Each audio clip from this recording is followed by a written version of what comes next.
How did we come up with the name? Well, it was. I found it. Yeah, you found it. But you always had control over the name, Marnie. You wouldn't let me know. No, but the name that we've chose, Rox, is the only name that you agreed to. Yeah, because every other name was too out there. So basically, Marnie liked the names that were really out there. But I said I want an out there name, but not too out there, where you can get. So I had to come to some sort of agreement where I had to compromise.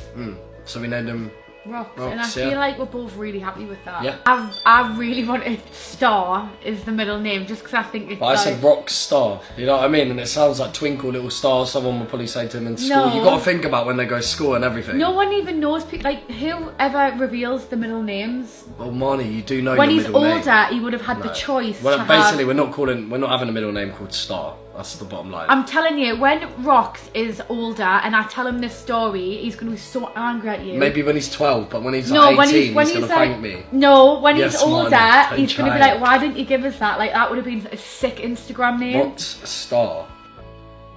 I feel like our first adjusting to parent life was a bit of a shock to the system. It was a shock, yeah. It was the first night I looked after him, and because Marnie couldn't.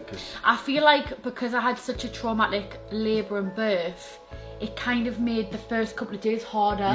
Yeah. I wasn't able to do anything. So I had to kind of do it. But then obviously the first night he was an angel, and then the next night, I think because he was so tired from the birth. Not only that, we were stuck in hospital for like 4 nights, which was just horrendous. They were bad after that, and they were a bit weird about me and Marnie taking him home because we were asking about feeding. But then we got home and he's done well, isn't he? Yeah. Fed him right. I think since we've came home, we've adjusted a lot better, but obviously still getting used to the sleepless nights. But he's getting better though than what he was. I think me and Casey loved our time together, didn't we?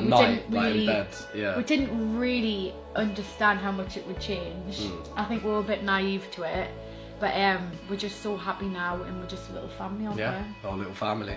Oh, it was horrible because we went 2 weeks overdue. Well, Marnie was 2 weeks overdue, so 42 weeks, and then she got an induction. So that took we were in hospital for what, 4 days? Oh, but it was just such an awful experience. It was nothing like I'd planned in my head. Like I planned giving birth, and I wanted it to be such an amazing experience, and it was the opposite. I think a lot of people, like when you have the baby there after, you're like, oh, it's magical. But I think during watching it and Marnie be going through it, like I don't think giving birth's magical. I think having your baby at the end is magical. I mean, for some women it is, but for me, unfortunately, it just wasn't like that, which is a shame because how can any woman enjoy all that pain? Come on, but we were really excited about the birth, and then it went tragically wrong. It was. I couldn't even lift my head up off the pillow. I'd lost that much blood off the hemorrhage that it was just it was impossible for me to look after him the first night.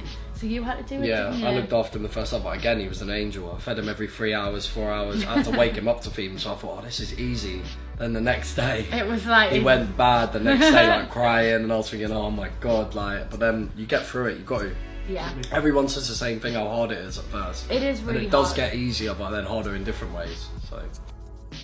I can't see myself having any more children with the birth and experience that I had. You would say that right now, but you said you do want a little girl as well, didn't you? Yeah, I would like to have like a little boy and a little girl. Like if we had a girl first, we'd want a little boy. You know what I mean? Second, we just want girl and boy. So. But I just don't know if I could go through that again. Like right now, it's so fresh in my mind that I just don't think I could. But I don't know, maybe a 5 year age gap, I might forget. But I think she will be alright. Yeah.